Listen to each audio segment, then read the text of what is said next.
First at noon, after 30 hours of searching, Utah authorities say they've arrested the man who fatally shot conservative activist Charlie Kirk. The 22-year-old was turned in by a family friend after he apparently admitted to carrying out the attack. Jay Gray has the latest from Utah Valley University's campus. There is an arrest, but still no specific details about a possible motive, though investigators do say there is evidence the suspect had problems with Charlie Kirk's message and his political opinions. We got him. Utah Governor Spencer Cox confirming the arrest of 22-year-old Tyler Robinson, the suspect in the assassination of conservative activist and influencer Charlie Kirk. His family apparently recognizing Robinson in video and photographs from the crime scene, then confronting him. The 22-year-old reportedly confessing or at least intimating he carried out the attack. Investigators interviewed a family member of Robinson who stated that Robinson had become more political in recent years. Robinson mentioned Charlie Kirk was coming to UVU. They talked about why they didn't like him and the viewpoints that he had. In the community where he grew up and his parents still live, shocked that a neighbor is now an accused killer. No, the kid was smart, quiet. He never caused any problems. Back on campus, a small memorial remains, as does the emotion of those struggling to understand this tragedy. I sat in my son's school parking lot and I cried because I didn't want to leave my son at school, and it just hurts my heart that people can't just get along. Students now recognizing those emotions and memories of the attack will linger as they return to classes next week. I think it's always going to be a little different. I think there's been a shift, for sure. I mean, this isn't a violent area in the slightest, and that was probably one of the most grotesque acts of violence I've ever witnessed. Violence that's changed not only this campus, but the nation. Police and federal agents stress this is still a very active investigation. Formal charges, including murder, will come early next week. Utah's governor, as well as President Trump, have said they expect prosecutors to pursue the death penalty. In Orem, Utah, I'm Jay Gray. Back to you now. And in the wake of the shooting, national lawmakers from both parties say the country needs to turn down the heat. Some members of Congress are even choosing to cancel public events, saying safety has to come first. We must learn to disagree without becoming violently disagreeable. We don't think of our friends and neighbors and fellow countrymen and even political opponents as enemies. We will not be doing any public events anytime soon until we have a better handle on greater security controls. Hawaii Governor Josh Green is adding his voice to the calls for unity. In a statement, he said, quote, political violence can't be treated as normal, and that Americans need to set differences aside and find common ground. Meantime, a Maui police officer has been placed on administrative duty after he posted comments seemingly celebrating Charlie Kirk's assassination on social media. That's according to a Star Advertiser report. In a statement, Chief John Pelletier said, quote, we take this matter extremely seriously. We hold our employees to the highest standards of the policing profession, and when actions fall short of these standards, they are addressed immediately. An internal investigation is underway.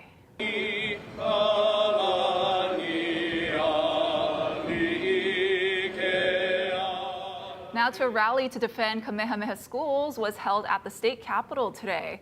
It's in response to a recent lawsuit that challenges the school's admissions policy, which favors Native Hawaiians. Now, supporters of the policy say it was created to address generations of social and economic injustice and follows the vision of Princess Bernice Pauahi Bishop. President Trump is expanding the use of the National Guard to help fight crime in another major U.S. city. And the president says this won't be the last deployment. Erica Brown has more from the White House. President Trump is expanding his crackdown on crime, announcing plans to deploy National Guard troops to Memphis with support from some city and state leaders. The mayor is happy. He's a Democrat mayor. The mayor is happy, and the governor, Tennessee. the governor is happy. Tennessee Governor Bill Lee says he is coordinating with President Trump and his administration to work out the details of the mission. Memphis Mayor Paul Young says he did not ask for the guard in his city. I don't think it's the way to drive down crime. However, that decision has been made. My commitment is to make sure that we work strategically to ensure that this happens in a way that truly benefits and strengthens our community. President Trump has previously touted his crackdown on crime as effective and says Memphis is just the next city on his list that also includes Chicago that could see troop deployments. We're going to go 1, 2, 3, and then we'll do a few at a time. But we're going to straighten out the crime in these cities. The government has already increased a federal presence in the area as part of an immigration crackdown. Friday, an immigration and customs enforcement operation turned deadly. Officials say authorities working in a Chicago suburb shot and killed a suspect they say tried to ram his vehicle into the arrest team, dragging an officer with a car. The officer involved is in stable condition. ICE officials say activists and viral social media videos encouraging resistance to arrests undermine public safety. Erica Brown, CBS News, the White House. Here at home, the 19-year-old man who's been charged with attempted murder for a gunfight in Nanakuli on Saturday that left a 17-year-old boy brain dead appeared in court today. Chaistin Aipualani was also critically wounded in the shootout at Zablan Beach. He's the second 19-year-old arrested in the case. Now, the other suspect, Kaisen Kaholo, is also charged with attempted murder and is being held without bail. We're about a month away from Skyline opening its second segment from Aloha Stadium to Middle Street. And now our Ben Gutierrez says leaders are looking down the line to the third segment and the next 2 stations. Crews are still working on relocating utility lines here on Dillingham Boulevard and Kokea Street, but it's also the site behind me where one of the next Skyline stations will be going up. This is the rendering of what that corner will look like, but the rail authority says this is just 30% of the design phase for the Kapalama station next to Honolulu Community College. What you see is representative of how the station will look at the end, but we're here to also work on the final fit and form of some color, architectural treatments, and get feedback on how people see that fitting into the neighborhood. Yeah, thank you for joining. Dozens of Kalihi area residents got to provide that feedback on the Kapalama and Mokawea stations, which are the next 2 going up after the Middle Street Transit Station starts operating next month. I think we should really take the input from the community members because this has been their home for generations, and so making it feel like home is really important. Hart is looking for ideas for different artwork, landscaping, and even different pavements that have a connection to the neighborhood, including the community college. I don't think it should just be an industrial area, but more so somewhere where it is more community driven and also an area for not just students, but also people that work in that area. Hart says the utility relocation work on Dillingham won't be complete until the middle of next year, but construction on the stations will begin before that. We could be working on foundations as soon as this November, and so that's why structural elements had to get decided early, so they'll start to actually put the foundations in. They'll start to erect kind of the skeleton, the steel portions. Rail officials say they'll hold a second design meeting in 3 to 6 months. Construction of this segment of the rail won't be done until 2030 after current HCC students have already graduated. There's always been construction in that area, so I feel like when it's finally completed, there's that area for people to finally rest and kind of see the product of their, the construction. Ben Gutierrez, Hawaii News Now. We have a heads up for travelers. If you're flying out of Kona or Maui with checked luggage, get to the airport early. This is due to baggage screening delays at both the Kahului Airport and the Ellison Onizuka Kona International Airport at Keohole. The Hawaii Department of Transportation recommends getting to the airport at least an hour and a half before your scheduled inter-island departure time. Well, Big Island man has returned from school on the mainland with a life-threatening disease. His family is also facing another challenge with their insurance company. Dylan Ancheta has their story. Started off as headaches and quickly turned into a parents' worst nightmare. Laura Kelau's son, 20-year-old Kahaone Kelau, was often called Mr. Aloha. He is the type that would just give his shirt off his back, his last dollar in his pocket. A proud Kamehameha Schools graduate, he went on to study at the Universal Technical Institute in Arizona to be a diesel mechanic like his dad. His family suspects that's when he caught valley fever. It's an infection caused by a fungus found in the soil of many southwestern states. The worst cases can be deadly. How worrisome is that for you? It's on my mind 24/7, and it's hard that I can't. All you want to do is take away the pain of your kids. You never want your kids to suffer. His symptoms started in July and progressively worsened. He was prone to seizures, meningitis, and even suffered strokes. We did everything that we could to try and protect us. And this is something that we've never been educated on, something that we didn't even know about, something that is just a nightmare. The disease is so rare in Hawaii that the family was told there are no treatment options here in the islands, and their best bet would be to fly him to a special facility in Arizona. But the costs for that are astronomical. Laura said it could be upwards of $90,000. That, along with further care, isn't covered by their insurance. HMSA declined to comment due to privacy laws, but Laura said they classified the treatment as experimental. She's appealed their decision 3 times. Why do we pay insurances if you're going to block us when in times of need, you know? While Kahaone remains at Straub, more than $8,200 have been given to a GoFundMe, possibly the last hope for the Kelau Ohana in this fight. And we're just begging for the community's help to get our boy the treatment that he desperately needs. You know, he deserves a fighting chance. Dylan Encheta, Hawaii News Now.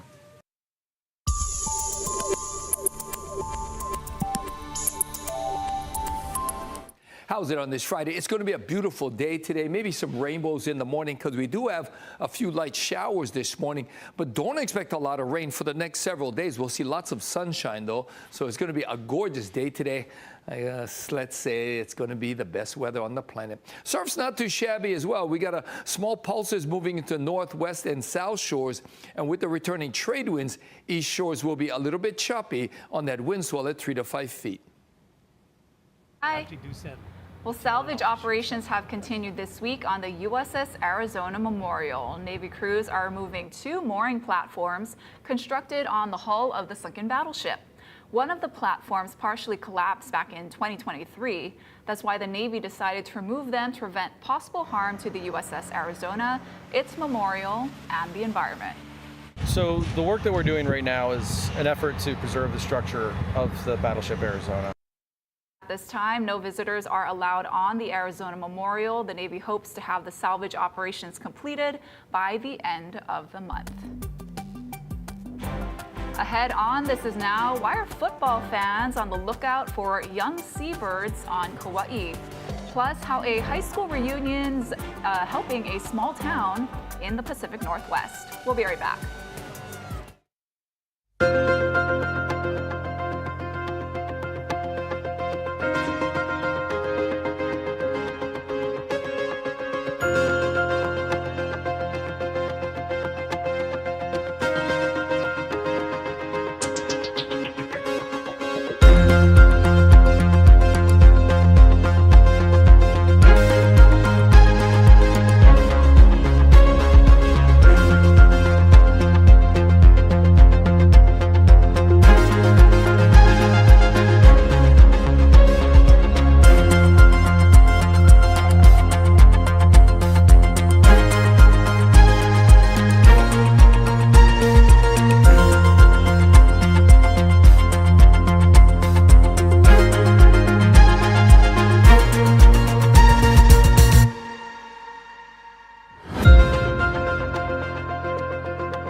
Welcome back. The Hawaii Supreme Court has ruled in favor of the governor in a challenge to his affordable housing emergency proclamations.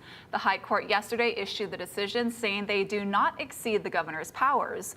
Governor Green issued the first proclamation in July of 2023. Since then, a total of 14 proclamations have been issued, with the latest one still in effect. The proclamations expedite and remove obstacles to construction for affordable housing projects. Kauai County says protections are in place for nighttime high school football games to return during this year's seabird fledgling season. Now, Newell shearwaters and other native birds can be disoriented by bright stadium lights. Each football weekend is evaluated through a tiered system of low, medium, and high risk for bird fallout. Now, following those guidelines, there will be 10 night games and 3 day games this season. Trained seabird monitors and wildlife biologists will also be at all of the games. A group of high school friends from Hawaii gathered in a town outside Seattle, Washington for a reunion, and their visit is giving the local economy a much-needed boost. Eric Wilkinson caught up with the Kailua High School's class of '68. All hail to the blue and to the white. From the island of Oahu, the Kailua High School class of '68 brings the party to Port Townsend. For me, it's like, where the hell is Port Townsend? Port Townsend is the destination for this year's gathering of these 32 high school friends. I'm going to go get my... Oh, get your sweater. The group is celebrating everyone's collective 75th birthdays. They typically stay in the sunshine, but with age comes wisdom. Done that, we're all, treating little skin spots and whatnot. With age also comes experience. These folks know what it's like to live in a tourist-dependent economy. So when Karen Zink, who now lives in Kent, saw our recent story about business dropping off in Port Townsend after the sudden closure of longtime vacation rentals at Fort Worden State Park, business leaders here in Port Townsend worry what a perception problem could cost them as well. Are you going to stay here, Charlotte? She called an audible and changed the itinerary. It's different, but people are really embracing this community. For 4 days this week, they've packed into the Palace Hotel. Yeah, to dance to this is absolutely gorgeous. Shopped at local stores. Is there a deck out there? And visited bars and restaurants. I thought it was a great idea, really. A nice area and then help with the community. So instead of 80 degrees and sandy beaches, they traded it for 60 degrees and rocky shores. But the class of '68 says this place feels like home. That's what we do at home. We help each other. And Karen mentioning that, I'm like, yeah, let's go. Okay, we're going shopping this way. 60 years of memories among this bunch, but none quite like this. Their chance to spread aloha in the Northwest. We will be coming back, for sure. In Port Townsend. Hail, hail, Kailua High.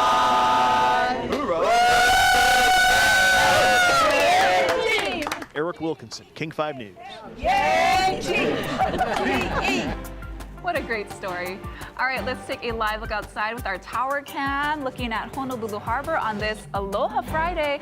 Guys, gonna have your full forecast coming up in 2 minutes.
flying hug.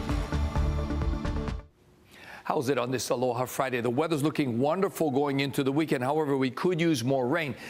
Only minimal clouds upstream, a minimal moisture. So we're going to kind of entering a drier weather pattern. Now, this morning, we do have some showers for some windward areas. Overall, that's not a lot of rain, and leeward sides are still mostly dry.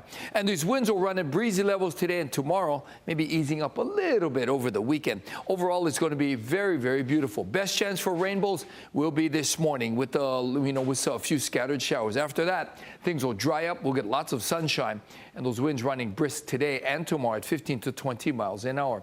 As far as the surf, it's going to be fun today for north, west, and south shores as we have small pulses rolling in. East shores will be choppy with the returning trade winds.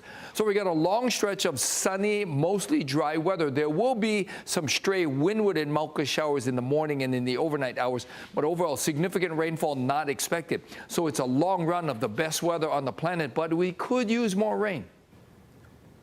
Thank you, Guy. Well, check out this long line outside the UH Manoa bookstore. People started lining up at 1 a.m.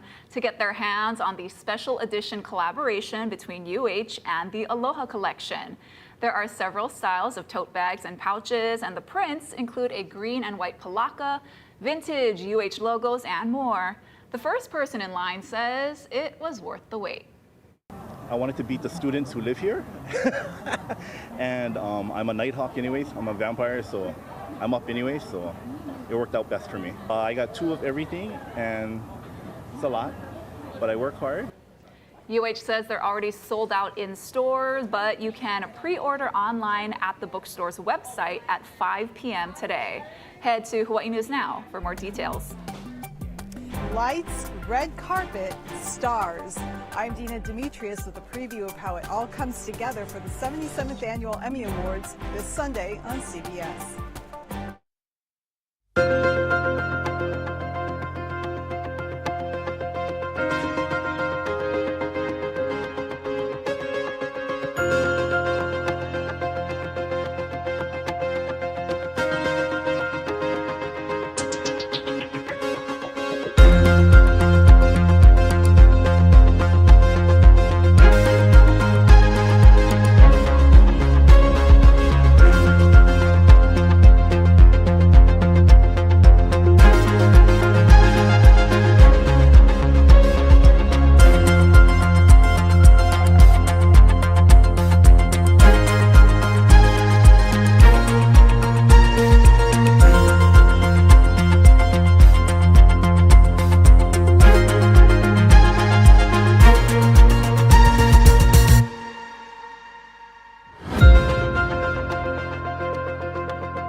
Good news now. Across the country, cities are looking for smarter ways to tackle food waste to help save the planet. In New York City, millions of pounds of food scraps are being turned into so-called black gold. The Staten Island facility takes in more than 100 tons of organic material a day. Instead of sending scraps to landfills where they release greenhouse gases, the waste is transformed into nutrient-rich compost. It's a circular economy story. We're making this awesome compost that we can use throughout the city. It improves soil health. It helps with stormwater management. It makes our green spaces lush and healthy. City leaders say they've sold millions of pounds of black gold to landscapers and donated the rest to residents, schools, and community gardens. The 77th Annual Emmy Awards are on CBS this Sunday to celebrate the best and brightest in television. Dina Demetrius has a preview of the big event. With the red carpet now out at the Peacock Theater in Los Angeles, the countdown has begun. We're going to go write more today and then tomorrow and rehearse. Emmy host and comedian Nate Bargatze is set to bring his family-friendly style to the big stage for the first time. I think I need to be entertainment, and I need to be a place where people can come and have some comfort. I actually want to talk to you about awards season. This year, the comedy series The Studio on Apple TV earned a record 23 nominations. Hollywood loves to award Hollywood. So when it comes to a show like The Studio and even Hacks, that could pay off in a really big way for them. The four of you have become known as the face of severance reform. But with 27 nominations, the dystopian Apple TV series Severance is likely to dominate the evening. The prodigal son returns. With stiff competition from HBO Max's medical series, The Pit. 39 big names, including Catherine Zeta-Jones and Jude Law, are part of the star-studded lineup of presenters this year. Look at the evidence. Fellow presenter and star of the CBS reboot Matlock, Kathy Bates, has already made history with her Emmy nod. She is the oldest nominee in the category for lead actress in a drama and is likely going to take home that trophy. Emmy producers say the audience can also expect some nostalgic moments. We've got a good Paradise moment with Sterling K. Brown and James Marsden, but we also have a reunion of two actors from Grey's Anatomy celebrating 20 years. A tribute to some iconic shows on television's biggest night. Dina Demetrius, CBS News, Los Angeles. And again, that is on Sunday on CBS. Thank you for watching This Is Now. Happy Aloha Friday. More news first at 4 right here on K-Channel.